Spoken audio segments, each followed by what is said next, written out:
ग्यारहवीं शरीफ का खाना कैसा है? ग्यारहवीं शरीफ का खाना अगर हलाल पैसे से और अल्लाह के नाम पर बना है तो बताते खुद वो खाना हलाल है, हराम नहीं है।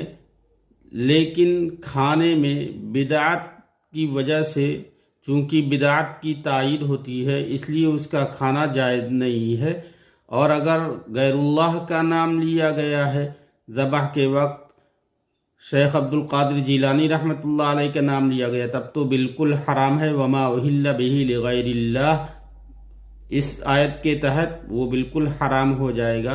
बहरहाल ये सब रस्में बिदअत हैं, चाहे तीजा हो, चाहे 40वां हो, चाहे गिरामी हो, ये बिदअत है, इसकी तायीद होती है। अगर कोई खाना दे तो आप प्यार मोहब्बत से वापस कर दे।